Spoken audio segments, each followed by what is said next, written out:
we bring to trading that we really perhaps feel very comfortable with, and that is control and being in control of things.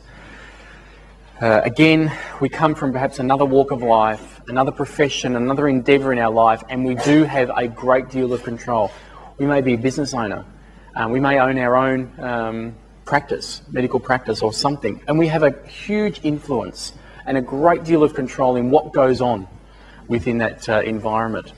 We come to trading, I guess, without seriously thinking about it, we feel we'll have perhaps same levels of control, that we will have some influence over what happens, and very quickly, I guess, we realise that that necessarily isn't the case.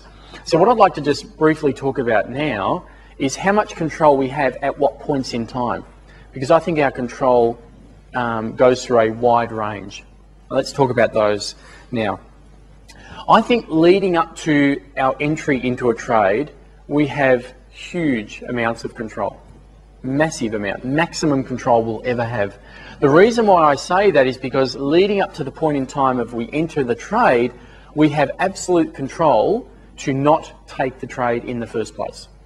So we have all the control. Our money's in the bank, it's not being affected by anything, we have control over what happens. And here's an interesting, I guess, shift.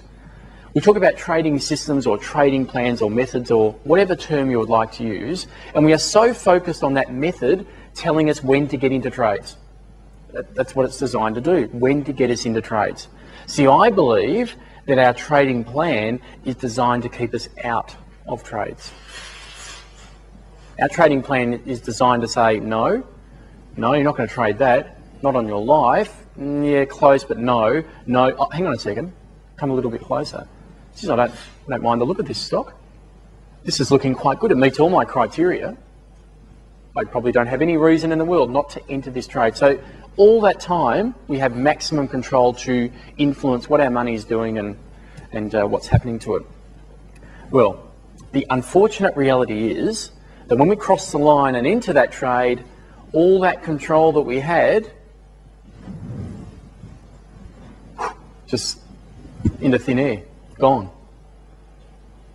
Right, so all the control we had up to the trade entry has somehow, I don't know where, but it's just completely vanished. We are now at the mercy of whatever the market wants to do. Our price, our stock that we own, the price could halve in price overnight. All the liquidity could dry up and it may not trade for the next 3 weeks.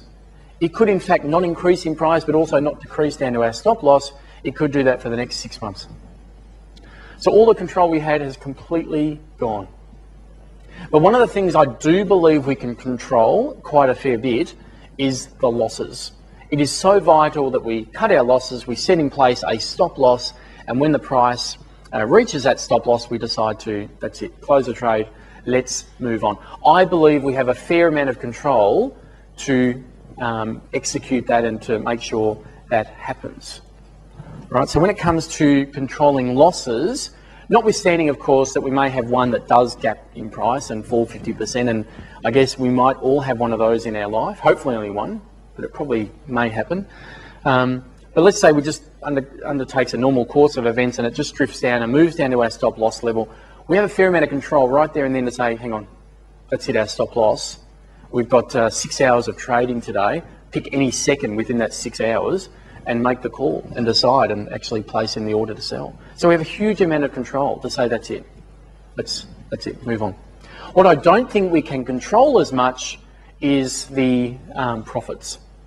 And the reason being, when we are perhaps cutting a losing trade, we've set a target, a very certain price in mind that when it does reach that route.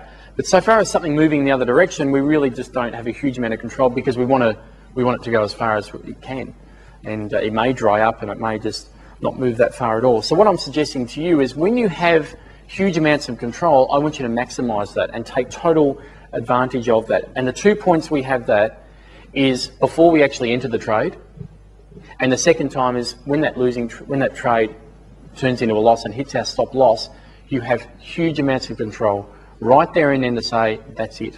Maximise that. Take advantage of the control that you have. Most don't, but I want you to.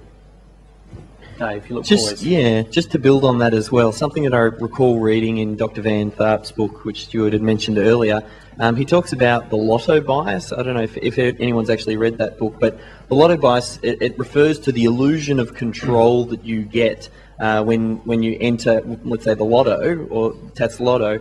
Because you've picked the numbers, you feel somehow like you've got more control over the outcome based on the fact that you pick those numbers. You know, you pick your mum's birthday or your sister's, how old she is, and those are the numbers you pick, and you get that illusion that you have some sort of control over what's going to happen. And I think similarly, you get that illusion in trading as well. You somehow feel like, oh, I've picked this stock, this is something that I've chosen, therefore I have control over it, when really what actually happens is outside of your control. The things that you have control over are the things that Stuart had talked about. You can control your losses, you can control what happens after the event, but you can't control what that particular stock is. It's going to do whatever. Your system needs to have appropriate measures in place to look after that trade for you.